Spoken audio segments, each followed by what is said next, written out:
वैश्य धाम की भूमि खंडेला के सीकर जिले के नीम के थाना जिले के और इस शेखावटी की महान भूमि के आप तमाम आदरणीय बुजुर्गों का, हमारी माताओं बहनों का, नौजवान साथियों का, खेती किसानी करने वाले, नौकरी करने वाले, बिजनेस करने वाले, मेहनत मजदूरी करके खून पसीने की कमाई से अपने परिवार का भरण पोषण करने वाले आप तमाम आवाम का क्रांतिकारी इस्तकबाल करता हूं। आपका हार्दिक अभिनंदन।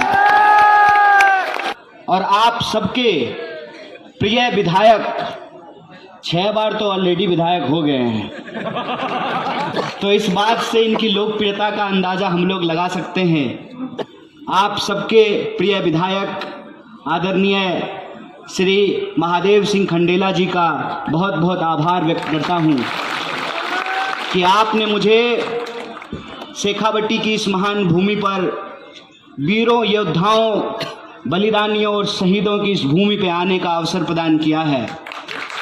मैं आप सबका जो यहाँ मौजूद हैं और अपने घरों में बैठे हैं या मोबाइल के माध्यम से, टीवी के माध्यम से, आप सब लोग जो मुझे सुन पा रहे हैं, जहाँ तक मेरी आवाज़ पहुँच रही है, आप सबका मैं कोटि कोटि धन्यवाद व्यक्त करता हूँ, क्योंकि ये बड़ा और ये खाटू श्याम की धरती है, खाटू श्याम की भूमि है।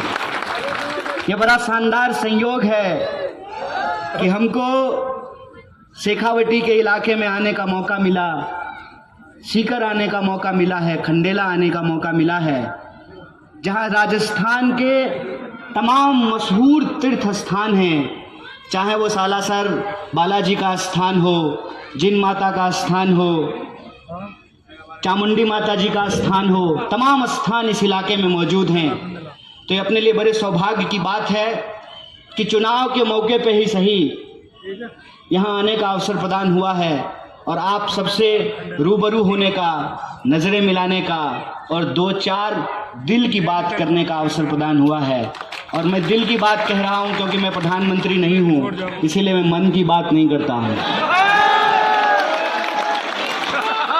साथियों, हमसे पहले पूर्व के कई सारे वक्ताओं ने अपनी बात रखी और मुझे जो सबसे आश्चर्यजनक भी और शानदार भी जो बात लगी वो ये कि राजस्थान मदरसा बोर्ड के अध्यक्ष भी सबको राम राम सा कह रहे थे।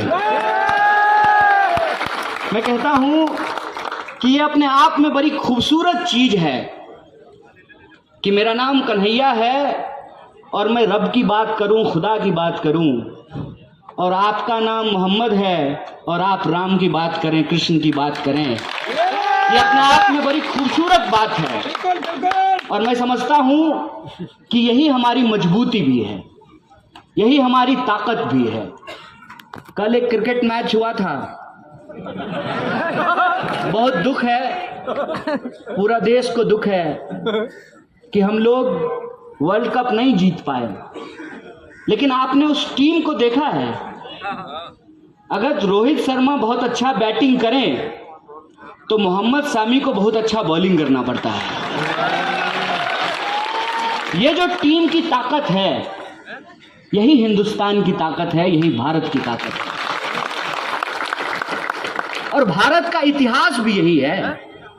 भारत का इतिहास ये है कि हिंदुओं के मंदिरों में बजने वाला वो गाना जिसमें कहते हैं मन तरपत हरिदर्शन को आज, इस मन तरपत हरिदर्शन को आज, यह गाना बैजू बावरा फिल्म का है, जिसको लिखा एक मुसलमान ने, जिसका म्यूजिक दिया एक मुसलमान ने और जिसको गाया एक मुसलमान ने है। ये है भारत की ताकत।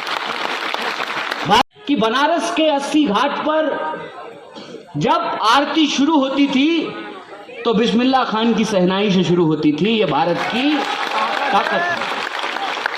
भारत की ताकत ये है कि जो हमारा तिरंगा झंडा है, जो जय हिंद का नारा है, वो कोई कौमी नारा नहीं है।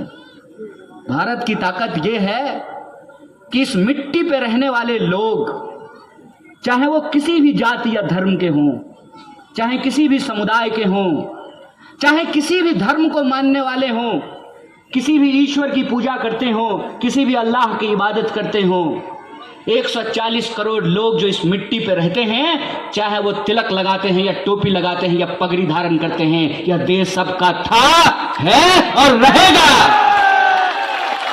यह है भारत की ताकत। और भारत की जो ये ताकत है, इस ताकत के बदौलत हमने 200 साल की अंग्रेजों की गुलामी को नस्ते नाबूद किया है। भारत की ताकत यह है कि राम प्रसाद बिस्मिल और अशफाकुल्लाह खान, शहीद आजम भगत सिंह सब हंसते हंसते फांसी के फंदे पे भाजपा की सरकार बन रही है, न छत्तीसगढ़ में भाजपा की सरकार बन रही है। अगर आपने चाहा तो राजस्थान में भी परिपाटी बदलेगी, ऐसा हमारा पूरा भरोसा है। और यह परिपाटी बदलना क्यों जरूरी है?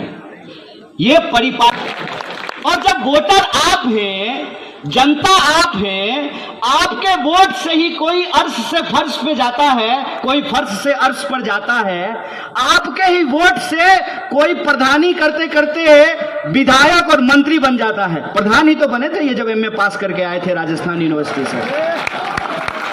तो इनको विधायक कौन बनाया? खंडेला के लोगों ने बनाया ना। इनको एमपी कौन बनाया? सीकर के लोगों ने बनाया। तो आपके वोट से ही अगर सब कुछ तय होना है, तो फिर लोग ये क्यों कहते हैं कि हर 5 साल में सरकार बदल जाएगी? बताइए। जब वोटर आप हैं, वोट आपको देना है, जरूरत आपकी है, भविष्य आपकी पीढ़ी का है, सवाल आपके जीवन का है, रोजी रोटी, कपड़ा, मकान, शिक्षा, स्वास्थ्य, सड़क, बिजली, पानी का, तो फिर दूसरे पार्टी की सरकार कैसे बन जाएगी? हकीकत जानते हैं क्या है? हकीकत यह है कि भाजपा के पास इस बार के चुनाव में कोई एजेंडा नहीं है। हकीकत यह है कि भाजपा के पास इस बार के चुनाव में कोई चेहरा नहीं है। हकीकत यह है कि भाजपा के पास इस बार के चुनाव में कोई चाल नहीं है, चरित्र नहीं है, चेहरा नहीं है। और इसीलिए भाजपा इस भरोसे है कि हर 5 साल में सरकार तो बदलती ही है, तो इस साल भी बदल जाएगी। साहब, इस बार राजस्थान में सरकार नहीं बदलेगी, इतिहास बदलेगा, इस बात को याद रखिएगा। और वो इतिहास किसको बनाना होगा? वो इतिहास बनाना होगा राजस्थान के आम लोगों को। जैसा इतिहास आपने बनाया राजस्थान में 90 लाख लोगों को मनरेगा में रोजगार दे करके, जैसा इतिहास आपने बनाया 3 लाख लोगों को सरकारी नौकरी दे करके, जैसा इतिहास आपने बनाया 1 करोड़ लोगों को वृद्धा पेंशन दे करके, जैसा इतिहास आपने बनाया चिरंजीवी योजना को लागू करके, जैसा इतिहास आपने बनाया गृह लक्ष्मी योजना को लागू की गारंटी करने को लेकर के, वो इतिहास आपको बनाना पड़ेगा। बोलिए, वो इतिहास आप बनाने के लिए तैयार हैं? अगर वो इतिहास आप बनाने के लिए तैयार हैं, तो इस इतिहास बनाने की जरूरत क्या है, इस पे 2-4 बातें मैं आपसे कहना चाहता हूं। कि आज की तारीख में भाजपा के पास हमारे मुख्यमंत्री श्री अशोक गहलोत, उनकी सरकार और कांग्रेस के खिलाफ बोलने के लिए कुछ नहीं बचा है। एक भाषण में उन्होंने कहा, प्रधानमंत्री जी ने, उन्होंने कहा कि कांग्रेस जात पात करती है। बताइए, कांग्रेस जात पात करती है? कांग्रेस ने कहा है कि हम गृह लक्ष्मी योजना इस जात को देंगे, उस जात को नहीं देंगे। कांग्रेस ने कहा है कि हम गोधन गारंटी इस जात को देंगे, उस जात को नहीं देंगे। कांग्रेस ने कहा है कि हम चिरंजीवी योजना इस धर्म को देंगे, उस धर्म को नहीं देंगे।